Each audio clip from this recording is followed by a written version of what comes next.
We're going to start with one that ran from 93 to 95, Legends of the Hidden Temple. Yeah, man. So I've never heard of this show, even though they did a TV movie and a recent reboot. Yeah. But I guess my kids grew out of Nickelodeon about 3 years ago.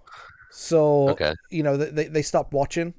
And plus, we'd seen every episode of SpongeBob SquarePants like 5 times over.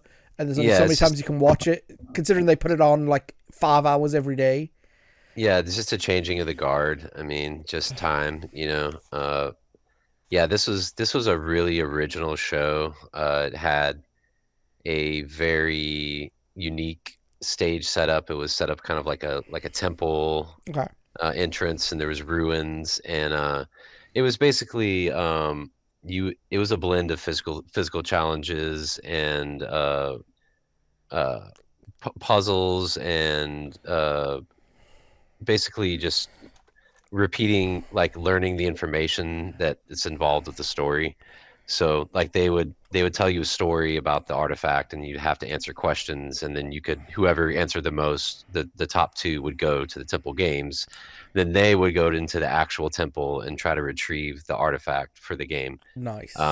There's pendants of life too. It's really unique, a multi-stage type of thing. And it starts off with a whole bunch of kids, and they wind it down to two on one team. They get to compete for the competition. So it's unique in the fact that there's not like some other shows where there's one person pitted another against another person to win the grand championship. Yeah. It's one team. When, like, are they going to win, or are they going to lose? So it was very unique in lots of ways. So great show. Nice. Well, this was on Nickelodeon in the United States. I don't think it ever made it to the UK's Nickelodeon. I think the UK's Nickelodeon just focused on cartoons and teen drama or teen comedies, so that we didn't get the game shows, unfortunately.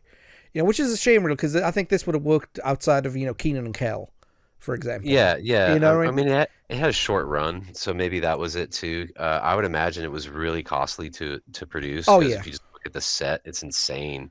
And they were constantly changing up the games. They were like aerial and ground, water, so there was always some new rub each week.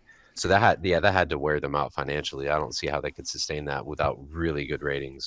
So Well, that actually sounds like one of the shows that we're going to talk about here in a few minutes. So we'll get to that here in a few minutes, because it's a similar concept. The yeah, teams, and they're fighting for the grand championship and all that kind of stuff. So we'll get to that in a minute. Kirk Fogg. That's a name I'm not familiar with. Is that someone who was pretty larger than life, or was he just a weedy guy?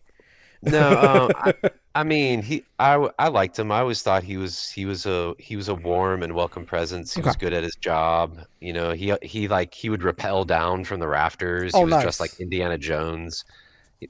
Big energy. Was fine with laughing at himself. I thought he was an exceptional host. He's actually in the TV movie as Okay. himself, and he does a great job in that too. So just he's really only largely known for that. I mean, maybe he's done other things, but anyone my age is going to be like Legends of the Hidden Temple guy. Like Yeah. second we hear that name or see him. So Because his name sounds like an MTV VJ. This is Kirk yeah, Fogg with the TRL MTV before this. News, Yeah. yeah, update or whatever. Yeah, So, and then there was D. Bradley Baker was the voice of Almanac. yeah, So I yeah. guess That's so Olmec Almanac. was like a talking statue that was built into the side of the set. Nice. Yeah, so he had a voice that was similar to this. Yeah. It was a very like deep, kind of commanding voice. D. Bradley Baker's done tons of voice work. He does a bunch of stuff for like Family Guy and American Dad. Okay. He's extremely versatile. He does. If you've ever watched American Dad, the fish that has the German accent, that's D. Bradley Baker. Oh, okay. He also does. I think. No, he doesn't do Roger. He does somebody else. I think he does Steve, the Stan's son. He's got a couple different roles in that one.